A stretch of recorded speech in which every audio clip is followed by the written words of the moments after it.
Assalamualaikum warahmatullahi wabarakatuh. Waalaikumsalam warahmatullahi wabarakatuh.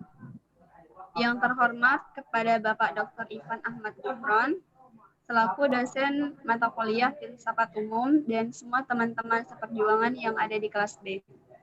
Kami dari kelompok 9 yang beranggotakan 3 orang, yaitu yang pertama, Nurobi selaku pemateri pertama, yang kedua, Lulu Nurul Aulia selaku pemateri kedua, dan yang ketiga saya sendiri, Wenika Mela Aprianti, selaku moderator sekaligus pemateri ketiga.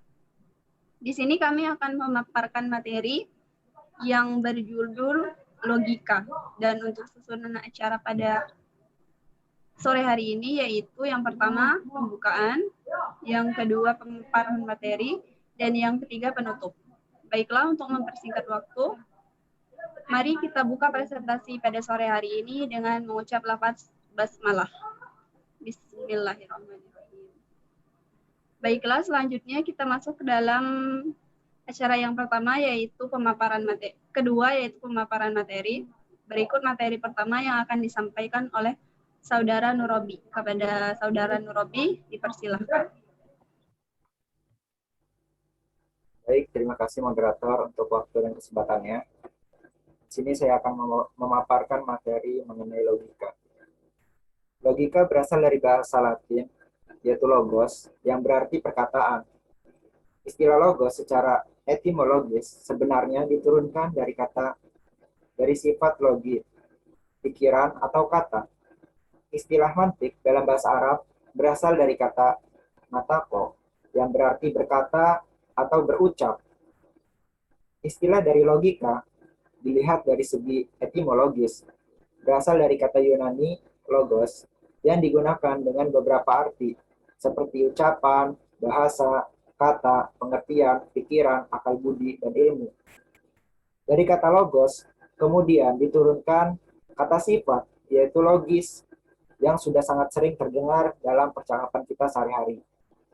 Orang yang berbicara tentang perilaku yang logis sebagai lawan terhadap perilaku yang tidak logis, tentang tata cara yang logis, tentang penjelasan yang logis, tentang jalan pikiran yang logis, dan sejenisnya. Selanjutnya, yaitu tentang ruang lingkup logika. Lapangan penyelidikan logika adalah manusia itu sendiri, karena hanya manusialah yang mampu melakukan aktivitas berpikir. Aspek berpikir dari manusia itulah yang kemudian disebut dengan istilah objek material logika. Kepentingan, peranan, dan manfaat logika akan terasa bagi orang-orang yang ingin menyempurnakan proses berpikirnya, baik dalam kehidupan sehari-hari maupun dalam rangka mempelajari suatu ilmu tertentu. Logika merupakan sebuah ilmu pengetahuan di mana objek materialnya adalah berpikir, khususnya penalaran atau proses penalaran. Dan objek formal logika adalah berpikir atau penalaran yang ditinjau dari segi ketepatannya. Mungkin itu yang dapat saya paparkan. Saya kembalikan kepada moderator. Terima kasih. Baiklah, terima kasih kepada Saudara Nurobi atas pemaparan materinya. Kemudian dilanjutkan oleh pemateri kedua yaitu Lulu Nurul Aulia. Kepada Lulu, dipersilahkan. Baik, terima kasih moderator. Selanjutnya, objek logika menurut Muhammad Dinkin terdiri dari 1. Objek material, penalaran atau cara berpikir. 2. Objek formal, hukum, prinsip, dan asas. 3. Produk berpikir, konsep, proposisi yang diekspresikan dalam bentuk ungkapan, lisan, atau tulisan. Selanjutnya, manfaat logika. Ilmu logika yang bertujuan membimbing manusia ke arah berpikir benar, logis, dan sistematis mempunyai manfaat banyak. Di antaranya dapat dikemukakan sebagai berikut. Yang pertama, membantu daya pikir menjadi lebih tajam dan berkembang melalui latihan-latihan berpikir. Oleh karenanya, akan mampu menganalisis serta mengungkap permasalahan secara runtut dan ilmiah. Yang kedua, menambah kecerdasan dan meningkatkan kemampuan berpikir secara tajam dan mandiri. Yang ketiga, meningkatkan cinta akan kebenaran dan menghindari kesalahan-kesalahan berpikir, kekeliruan, serta kesesatan. Terima kasih, kembali ke moderator.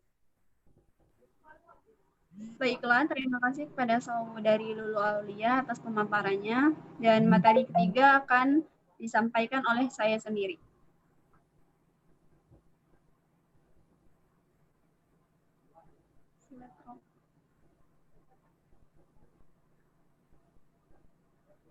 Maaf. Macam-macam logika. Yang pertama ada logika alamiah. Logika alamiah adalah kinerja akal budi manusia yang berpikir secara tepat dan lurus sebelum mendapat pengaruh-pengaruh dari luar, yakni keinginan-keinginan dan kecenderungan-kecenderungan subjektif. Yang kedua, logika ilmiah. Logika ilmiah ini menjadi ilmu khusus yang merumuskan asas-asas yang harus ditepati dalam setiap pemikiran. Dengan adanya pertolongan logika ilmiah ini, akal budi dapat bekerja dengan lebih tepat, lebih teliti, lebih mudah, dan lebih aman. Logika sebagai cabang filsafat. Logika sebagai cabang filsafat adalah cabang filsafat tentang berpikir. Logika membicarakan tentang aturan-aturan berpikir, agar dengan aturan-aturan tersebut dapat mengambil kesimpulan yang benar. Dengan mengetahui cara atau aturan-aturan tersebut dapat menghindarkan diri dari kesalahan dalam mengambil keputusan. Menurut Lois Oakeshott, logika membicarakan teknik-teknik untuk memperoleh kesimpulan dari suatu perangkat bahan tertentu dan kadang-kadang logika didefinisikan sebagai ilmu pengetahuan tentang penarikan kesimpulan. Yang terakhir, kesimpulan. Ilmu logika atau ilmu pengetahuan yang mempelajari kecakapan untuk berpikir secara lurus, tepat, dan teratur. Ilmu di sini mengacu pada kemampuan rasional untuk mengetahui dan kecakapan mengacu pada kesanggupan akal budi untuk mewujudkan pengetahuan ke dalam tindakan. Logika ini dimulai dari tahun 624 SM sampai 548 SM oleh Thales yang disebut sebagai bapak filsafat. Kemudian dikembangkan kembali oleh Aristoteles dengan mengenalkan logika sebagai ilmu. Ada 3 aspek dalam memahami logika, yaitu pengertian, proposisi, dan penalaran. Logika terbagi menjadi 2 macam, yaitu logika alamiah dan logika ilmiah. Dalam perkembangannya, logika juga disebut sebagai cabang filsafat.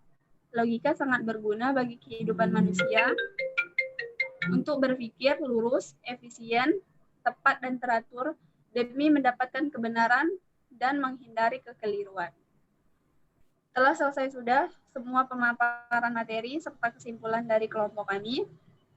Semoga bisa dipahami dan dimengerti oleh semua teman-teman sekalian. Baiklah, saya tutup presentasi kali ini dengan bersama-sama mengucap lafaz hamdalah.